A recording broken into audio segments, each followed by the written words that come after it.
Oi, pessoal, bom dia, boa tarde, boa noite. Espero que todo mundo esteja bem, espero que todo mundo esteja se cuidando. Hoje eu estou bem animada para falar desse gênero do discurso com vocês, que é a história em quadrinhos, que eu adoro. Acho que quem assiste às aulas presenciais já deve ter percebido isso. E ela é um gênero de discurso que é muito ilustrativa, muito visual, então eu creio que a gente não vai ter muito trabalho com a parte de texto. A parte textual dela é bem tranquila, até porque eu acredito que vocês já conheçam bastante histórias em quadrinhos, ou HQs, que é o nome também, que ela é bastante chamada. Eu vou abrir minha apresentação, só um minutinho.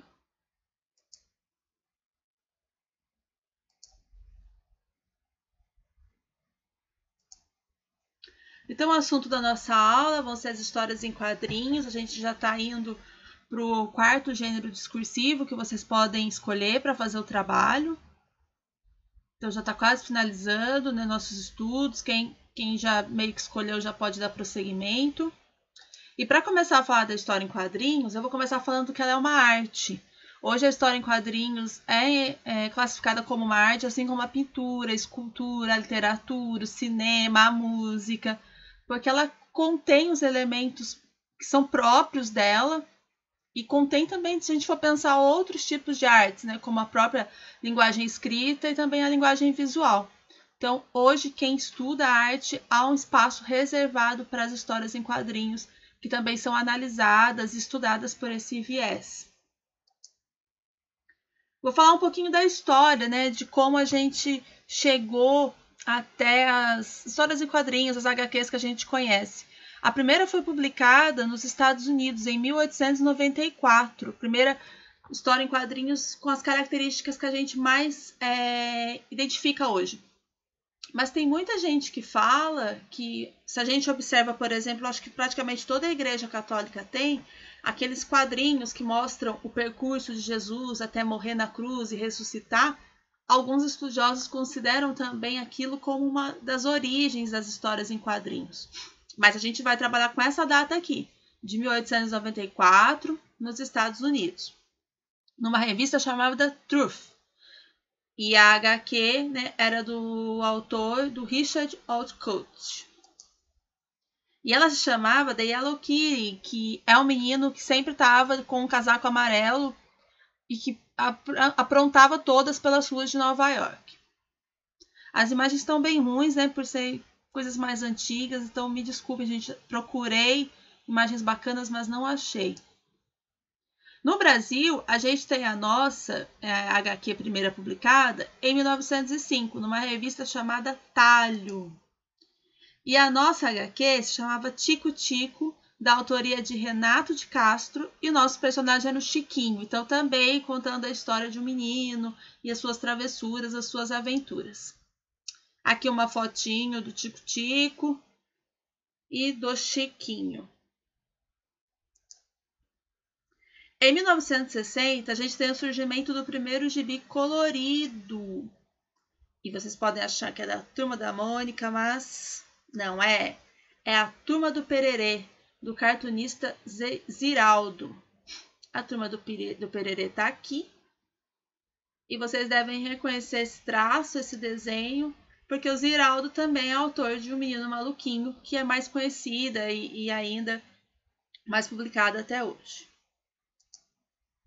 A Turma do Pererê chegou a ser censurada em 1964 e só voltou a circular em 1975 por causa do período da ditadura militar. Mas é na década de 60 também que vai surgir a Turma da Mônica.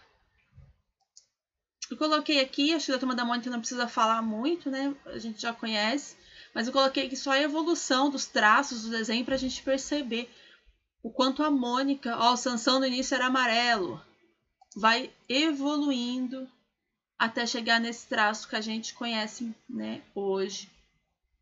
Aqui ela já está bem parecida, na real, né? Aqui que é mais diferente. A Turma da Mônica é a nossa HQ, a nossa história em quadrinhos de maior sucesso. Ela é publicada em mais de 40 países e traduzida para 14 idiomas. Então, ela, né, realmente faz bastante sucesso. E hoje, né? O que a gente tem de novidade quando a gente fala de quadrinhos no Brasil? Eu trouxe para vocês um nome que para mim é muito expressivo, muito importante, e até porque a gente vai poder se inspirar nele para criar os quadrinhos que serão os trabalhos finais de vocês, que é o Marcelo de Salete. É um quadrinista brasileiro, formado em história, também professor e é ilustrador, e muito premiado, não só aqui no Brasil, né? Como eu disse, quadrinhos é uma arte, então ele recebeu já muitos prêmios, não só no Brasil, mas também internacionalmente. E as histórias em quadrinhos que ele escreve, que ele conta, elas falam de períodos passados da nossa história. A HQ dele que fez mais sucesso é a Angola Janga, que chegou até a virar jogo. E ela vai contar a história do Quilombo dos Palmares. Então, de certa forma, dá para vocês aproveitarem darem uma pesquisada sobre as histórias do Marcelo de Salete para se inspirar nos textos de vocês. A HQ mais recente dele, que é Cumbi, também já premiada, ela já é mais fictícia, então ela também vai contar toda essa história de resistência contra a escravidão, contra a opressão que os povos escravizados, que os negros escravizados enfrentavam, mas de uma maneira fictícia, que os personagens são todos fictícios. Aqui a gente já tem, em Angola Janga, um fundo de verdade, digamos assim, porque ela vai contar a história dos Quilombos dos Palmares. Eu pedi para a biblioteca, eu tive a oportunidade de fazer uma lista de livros, parece ter uma verba bacana para comprar alguns livros, e eu pedi as HQs do Marcelo de Salete para fazerem parte do acervo da biblioteca aí de São João.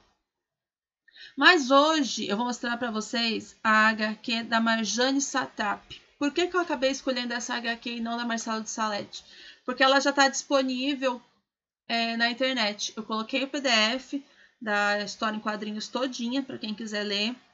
Coloquei o trecho que a gente vai trabalhar hoje, que eu vou mostrar para vocês, que é só um capítulozinho mais curtinho. E também coloquei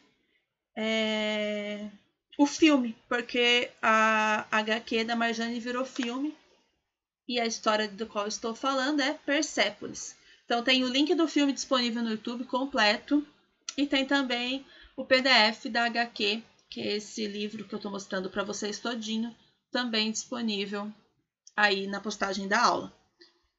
Eu também pedi a Persépolis para a biblioteca, para quem quiser ler depois o físico. Eu vou fazer o vídeo, né, falando do capítulo da Marjane separado, depois para quem quiser escutar, né, para quem quiser assistir e decidir se ler a HQ ou não, para a gente não passar do tempo nessa videoaula aqui. Os elementos das HQs. Como eu falei, ela envolve um trabalho muito mais visual do que textual, né? A história em quadrinhos é um tipo de texto que não é para ter, né, grandes parágrafos, palavras difíceis. Então, ela tem uma linguagem muito coloquial, a linguagem do nosso dia a dia.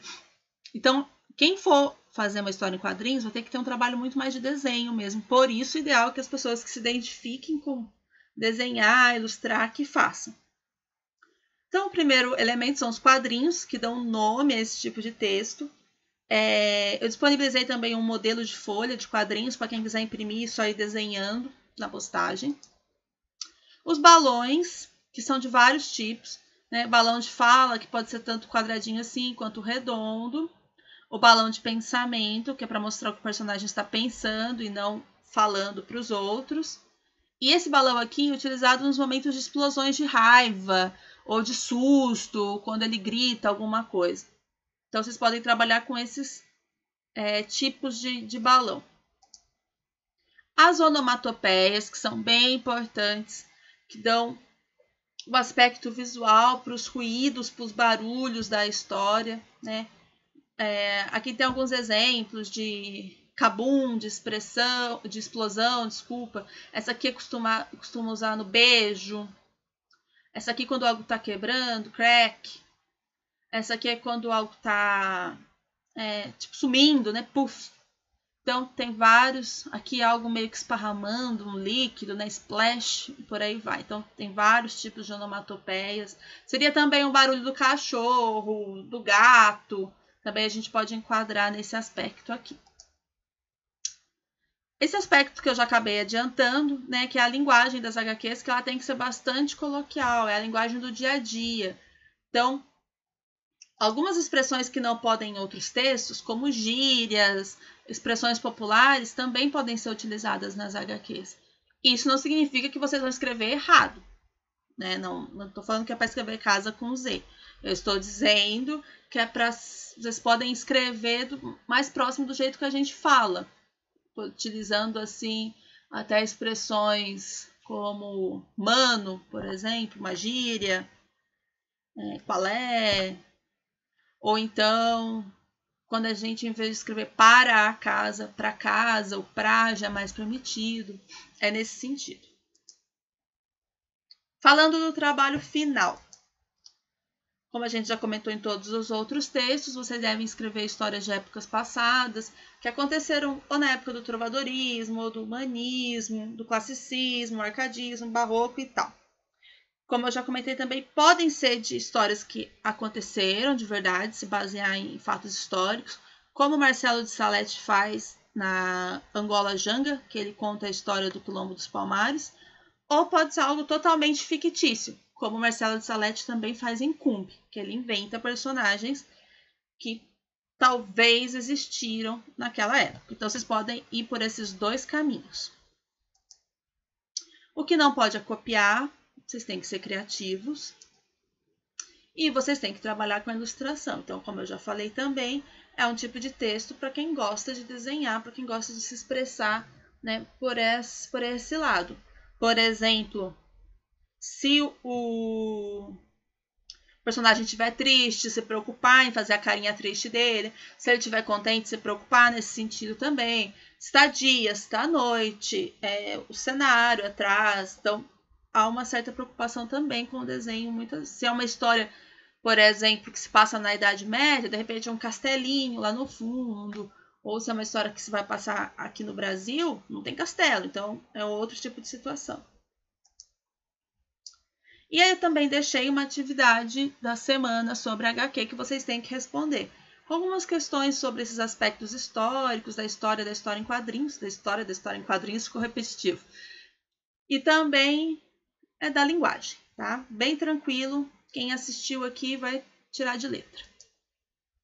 Obrigada, gente, um beijo para vocês e até a próxima. E daí, para quem quiser ver o trechinho da HQ Persepolis, assiste outro videozinho.